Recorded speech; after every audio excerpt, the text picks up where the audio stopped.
welcome back. So South Africa's water shortage has not only been as a result of climate change. Some of the challenges have also been attributed to poor infrastructure maintenance. But what are some of the factors that have led to the water crisis in South Africa? Well, joining us to unpack that, we are joined now by Dr. Anthony Kaziboni, who is a senior researcher at the Center for Social Development in Africa at the University of Johannesburg. Doctor, good evening to you. Thank you so much for joining us. I can tell you this, that when you start to talk about legacy issues in South Africa, quite a few people get quite irritated because there's a sense that, well, we've had 30 years of democracy. We shouldn't have these issues of not being able to meet the capacity of our population in 2024, right? Yes, you're very right. Thank you for having me, and good evening to your viewers. The legacies around colonialism and apartheid, up to 340 years of white domination, and they need to be understood for what they are. So when we talk about the relevance of the argument, we're saying that colonialism and apartheid continues to influence water scarcity in the country. And this, you need to also to look at how water was allocated then and how it has transversed into contemporary South Africa. Yeah. And the challenges, again, are around colonialism and policies that we implemented then, and how these set the stage for initial inequalities that then tend to affect the greater population of the Black South Africans. Yeah, but you've done something interesting in the work that you've done to really paint that picture about the legacy inequalities of water accessibility and how deep they are. But perhaps you can help us understand this. Black people or people of color in South Africa currently hold only 1.4% of individual water use rights, while white people hold a staggering 98.6%. What does that mean? So what it means is who's got water in their hands, and this is based on water rights that were drawn from the 1956 Water Act and dating backwards. So right now, rights are now legally defined as entitlements, and this is according to the new Water Act, the one that was promulgated in 1998. And here we're looking at, how they are deeply rooted issues around colonialism. And historically, water rights were allocated based on land ownership. And this is intricately linked to the riparian system. So a system that largely excluded Black South Africans due to discriminatory laws like the 1913 Natives Land Act. If you didn't have access to water and you were confined to, if you didn't have access to land, my apologies, and you were confined to only 7% of South Africa's land, it therefore meant that your access to water was quite limited. And resultantly today, white individuals and corporates hold a disproportionate share of these entitlements. And I can talk more about the 2021 Water Research Commission that argues about this. Yeah. And this stark disparity reflects the lingering effects of past injustices and has significant implications for equitable access, to water, and how people can penetrate essential industries like agriculture industry, as well as just meeting basic needs. Yeah, this is an important discussion because as we have discussions around water scarcity in the country, here in Gauteng, for instance, discussions about 48-hour water restrictions that are going to be hitting us in the week that's coming, high pressure and high using areas likely to be hit with water cuts and water shortages. The question usually from the everyday South African is, does it mean that it's going to be impacting townships and rural areas more so than it does the suburbs? What do you say to that? So suburbs have experienced a high rate of urbanization, and townships particularly, it's where people who are looking for employment opportunities flock to.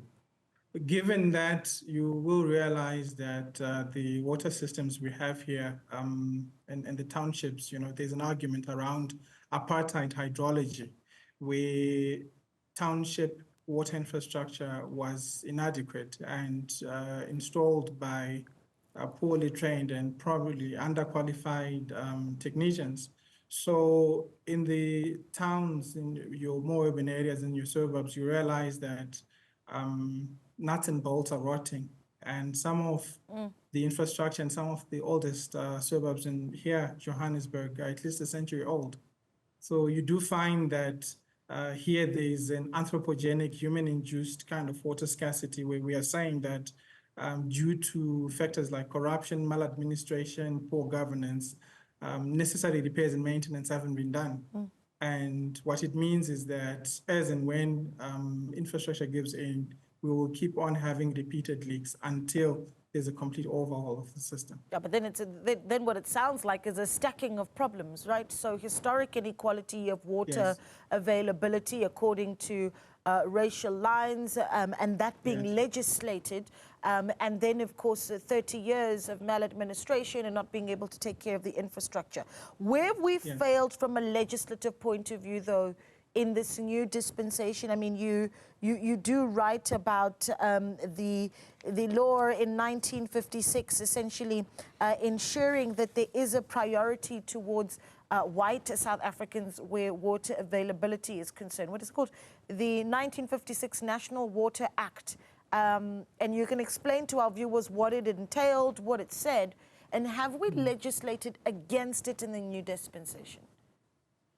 All right. So the 1956 Water Act was implemented during the height of apartheid. So I'm sure you know that, 1948, the NA wins the elections, and there's an acceleration of the implementation of legislations that ultimately affected people like me and you. So this act was installed in order to harmonize equitable access, regarding competing sectors. And this was agriculture, industry, and mining predominantly. But if you locate it within the context, it was actually hailed as quite a progressive piece of legislation then. But if you look at, where people of color were confined to, you had people being classified racially, and people having to stay in designated areas because of the color of their skin. You had Bantustans being legislated, and people being, and citizenship being stripped from South African citizenship, being stripped from people of color. Yeah. So what it essentially meant was that whilst there was a belief that the 1956 Water Act was equitable. It was equitable for only people who were white, and Black people could not access water and water resources to the magnitude that they could. And this is what you, this is what you, this is what you write. You say the act claimed to want equitable distribution, but the law mainly benefited white-owned agriculture, mining, and industry. Now, anyone listening to this discussion, Doctor, says, okay, that was 1956. In the 30 years of this new dispensation, have we looked at legislation and said, well, let's put forward better legislation? Yes, starting with the Constitution, the right of access to water is legislated, even though, there's a clause that, there's a progressive realization to it, looking at the 1998 Water Act, again combined with the Water Services Act, put out in 1990, promulgated in 1997. What it means is that the new state, the new government, the new democratic government was serious and is serious legislatively. However, in practice, how it's happening on the ground is a different story. You will know that local municipalities are responsible for giving water, and municipalities' corruption is rampant, and you have tenderpreneurs who, and the allegations of infrastructure being vandalized. And where infrastructure is vandalized, entrepreneurs get tenders to roll out water tankers. I found that in my own study 2 years ago, that's what was happening in Madibeng in the Northwest, where people were shot for protesting over their right of access to water. So whilst on the one hand, legislatively, we've done very well, in terms of, the practical implementation of the laws, there are issues. And this raises some of the concerns I mentioned when I gave a critique of the recent